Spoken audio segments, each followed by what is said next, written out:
everybody, welcome back to Aftermath. Today, we're going to be doing a Baseball Savant Illustrator video. So what Baseball Savant Illustrator is basically you can type in a player or their name or their last name. It'll come up and you just find out all sorts of fun things about them and charts and stuff. But that's what I enjoy doing with that.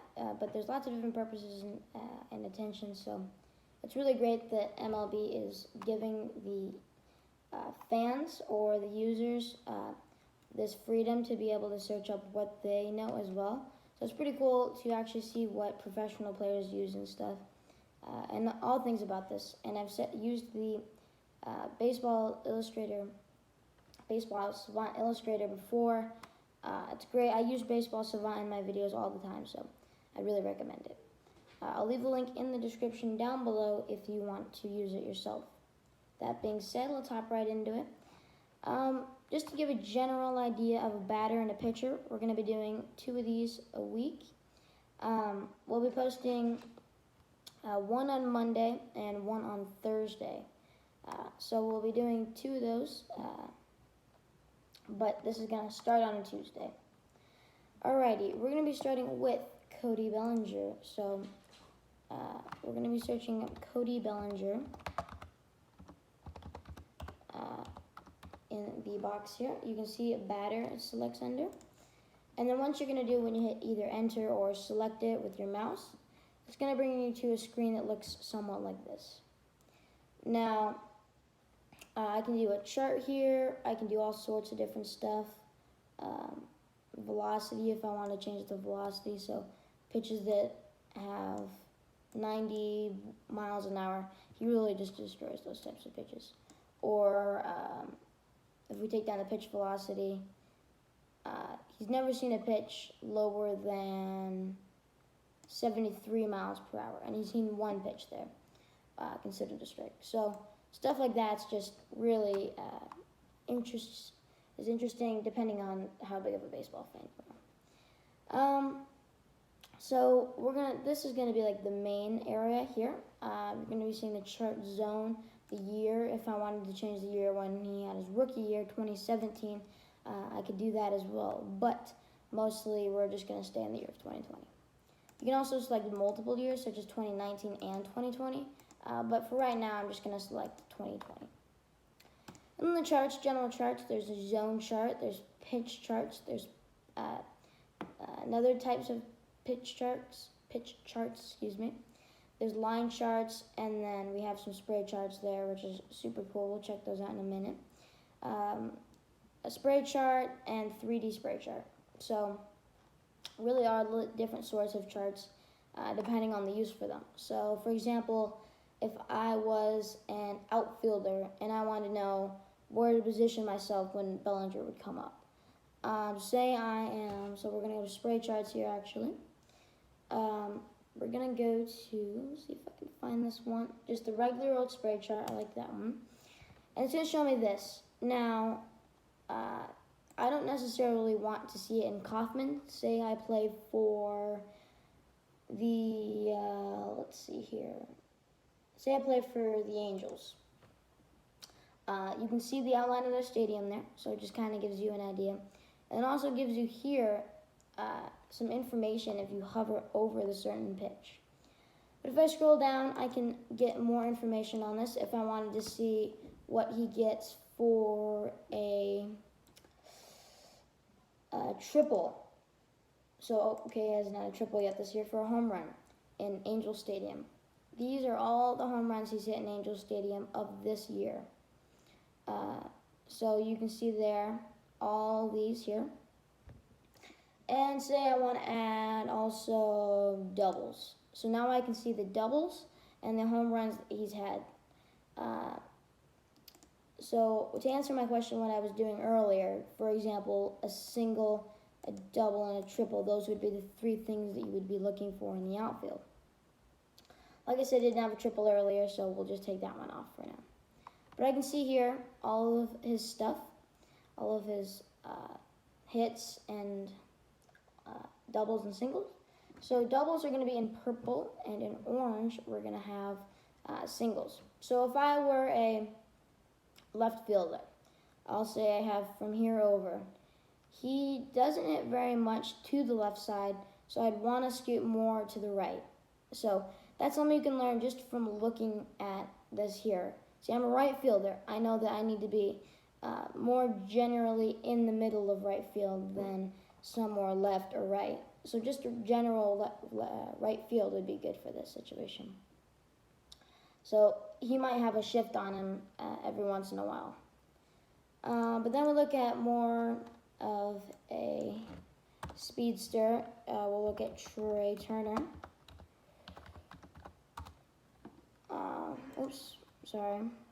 Trey Turner. We'll look him up, and then now it brings us back to the regular old chart. And as you can see here, also as a pitcher, you might say he's seen 193 pitches here, so you could think that that was not he's not good in that area. So he's probably better on the inside pitches, considering that people don't pitch him there very often. And then changing the type again, we'll go to a different chart this time. We'll go to a pitch pie chart. This might look kind of complicated. It isn't as complicated as it looks. So, for example, this is all that he's seen. He's gotten a fastball up to the arm there. So all the balls that were right here, that was one pitch there. But he's had 43 there. So as you can see, he has a lot of fastballs there against him. And that's mainly a pitch that pitchers throw a lot anyway. Even all pitchers have a fastball pretty much. So that's kind of why you see that. So he's only seen a few pitches here, here, here. But then once you get towards the plate, at the middle of the plate there, you can see bigger circles with different colors. It's pretty self-explanatory. He's seen about 43 pitches down the middle of the plate. A lot of sinkers, sliders, fastball. And then every once in a while, he'll also see a changeup, or every once in a while he'll see a curveball. So it really just depends on the pitcher. And then up here, for example, he's seen 2 pitches. He's seen a sinker at the arm and a knuckle curveball, which I can't imagine is very popular. But then if I want to scroll down here and I want to see from right-handed pitchers, he gets hit a lot. From left-handed pitchers, he doesn't get hit at all. So you can really see that right-handed pitchers like to crowd the plate more compared to the other half. And then plate appearances, if I want to see triples. He hits really well against changeups down the middle and fastballs inside and outside. So that kind of goes to show difference. And then you have pitches down the middle. He's seen 4 pitches down the middle, a curveball, 4-seam, and a sinker, and also a slider. So he's seen all the pitches down the middle. But we're going to go strikeout. Now that starts to change things up a little bit. Now you can see kind of a pattern. They like to throw them outside a lot, a little bit outside low. So low outside from like here down is really just where you want to throw him because he doesn't do great in that area. He's really picky about pitches. Let's see, where did we go?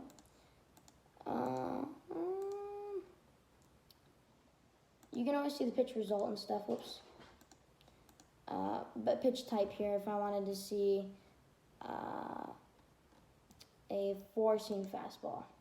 So 4-seam fastballs are typically thrown down in the zone or away. So you see a lot down, and you see a lot actually up as well. You see 4 up and 5 down. So it's more commonly down, just barely, but it is more popular when it's down in the zone. So you can really get a sense of this type of stuff just looking at this for a while. All right, now we're going to actually head on to a pitcher's end of the illustrated. So we're going to go over to, let's go Lucas Giolito. So Lucas Giolito, we'll search him up. And then, for example, here we're going to get something different. It looks somewhat the same, but there's going to be 2 batters. You either get that when you have a switch hitter or when you have a pitcher. And you can see what he throws here just in general. He likes to throw down a lot, down and outside, depending on what pitcher or what batter, of course. But again, with the charts, we'll look at this here. We can see kind of, we'll try to find a different one. Spray heat map. So this one is also very interesting. Batters tend to hit a lot off of him in general areas. So if you were to take a specific player and a specific pitcher, you can do that and just see a lot of the heat map to see a general area that you should play. So Lucas Giolito, batters tend to hit off of him to the left. Not too much to the right, but he's still got a little bit of room. So you wouldn't want to really play a shift with Giolito pitching. But if it was against Cody Bellinger, maybe you still want to do a little bit down the middle, but a little bit left. So you really have a lot of options with this. And it's really super interesting, actually. And then here you can see his 4 pitches and what he likes to throw a lot. So you can see his changeup really likes to go down and out, down and inside on a right-handed batter. And his slider likes to go down and outside on a left-hand or a right-handed batter. And his fastball tends to be thrown very high sometimes, and his changeup and his four-seam are inside a lot. His slider is rarely in the zone, but a curveball, he's never thrown a curveball in the zone. He's thrown it a few times, actually, like once. But that really just is a bit different. So we're going to head to another one real quick. We're going to do pitch types. So now you really see everything, but this looks kind of like a mess. So if you're a player or a scout, you're not going to be able to tell what's what here. So you're going to look at triples, for example. Oh, no triples, okay. I guess there aren't that many triples this year. I don't know what happened. Sorry about this.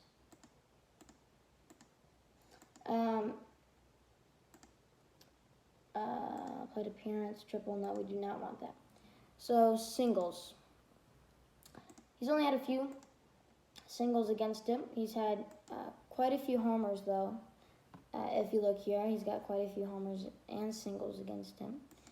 But only 5 home runs. Okay, that's pretty good. No triples. And his walks. His walks is when that's going to go up. So we'll do singles and walks. So actually we'll take away the singles. So when he walks a batter, genuinely or usually, his changeups are, like we said earlier, down in the zone, and they miss typically. But then the four-seam fastball is also outside. So these are all last pitches. The count was 3-1 here. That was the 3rd inning, 92-mile-per-hour pitch. This happened let's see, Brock Holt. This happened against Brock Holt. This one happened against Francisco Lindor, Cesar Hernandez, Josh Donaldson. Also Josh Donaldson, Francisco Lindor. And also get the sense of what types of batters he doesn't like. So you can see what these batters all have in common. They're all not very much power hitters, but they're all kind of contact, looking for a single or double hitter, not necessarily big players. Then you got Christian Yelich here. So you have quite a bit of a difference there. Double plays, no double plays. Strikeout, double play, there's nothing there. Again, we've tried triples, doubles here. His slider has been hit for a double a few times here, but nothing much. Changeup has been hit 3 times, and a four-seam fastball twice. So it's really interesting to see this type of stuff. I personally do enjoy seeing all this, but I think we're going to do one last player here, and then we're going to wrap the video up, and that'll be all. We got a few games actually going on up here, and this is just Illustrator for Baseball Savant. There is so much more to explore, and one of my personal favorites, I'm not entirely sure if it's on Savant or not, is the race, the foot race, and I talked about that in my speed video. We did a lot of that, so that was pretty cool. And I'm not entirely sure if that is on here. Let's see. I don't believe that's on here. We're gonna go try to find another chart, a different chart. But just try to find something different, I guess. We'll do the zone batting average. So Mike Trout really likes that outside pitch, that middle outside, middle away pitch. He's a big fan of lower left, lower right pitches, lower away pitches. Not so much inside. So if I was a pitcher, I'd want to throw Mike Trout inside just because he's really hot down the middle. The outside pitches he doesn't get much of. The inside pitches he doesn't get very much of in this general area here. Which is interesting because they don't throw him very much there, but they throw him a lot outside. So I'm sure last season he got a lot inside and did really well with that. So now they're pitching him outside and giving him pitching him outside, which they thought was his weakness, but didn't do very well with. So that's what I think. But say he's facing Aaron Nola. He has not faced Aaron Nola this year. Let's see someone in his division. I saw AJ Puck in here. Yeah, we'll do AJ Puck. Nope. Okay, we'll come back to that. Well, maybe we'll try one. Let's see if we can find something. Oh boy, Johnny Cueto maybe. Nope. Okay, we're gonna come back to that. But let's see how he does against the curveball. He really likes the curveball down. And what we've seen with a lot of players is that their curveball is thrown down in the zone a lot. They start down the middle. If it was a fastball, it'd go right down the pipe. But it curves a little bit towards in the middle, leading down towards the bottom of the plate. So that's where he typically hits half of them. He hits 50% there. So that's a pretty good number for a curveball. He really likes a four-seam, it looks like. Yeah, he hits really well against a four-seam, and a curveball and a four-seam. He hits the exact same there, so really well. He's a really good hitter. Like I said, you could kind of see the down this year and what they threw inside last year. So you can kind of tell how this has progressed the past couple of years, or the past 2 years. So if we look at the, let's see, where's the year at? Oh, it's up top here. That's right. If we look up top, if it'll let me go up here, geez, okay. 2019 we'll go into. We'll skip 2020, go straight to 2019. Looks like they did throw him a lot inside. They did also throw him a lot outside. He got a lot down the middle, so that's just that one pitch though. But all pitches, throwing him outside quite a bit. But inside's kind of his weakness, I guess. So it doesn't seem like Mike Trout is a very good hitter on the inside part. Now this was kind of my quick overview of Savant Illustrator. There's so many different things, visuals, statistics, leaderboards, and if you are interested in this type of stuff, I will leave it in the description down below. It's just anything you can search on. It's something you can just search up on the web if you're interested. Baseball Savant, SAVANT. Super simple. You'll kind of get the hang of it, the feel of it, and you'll learn a lot of new stuff. So that's going to be all for today's video. If you did enjoy, please hit the like button. If you like all my videos, please subscribe. See ya. Bye.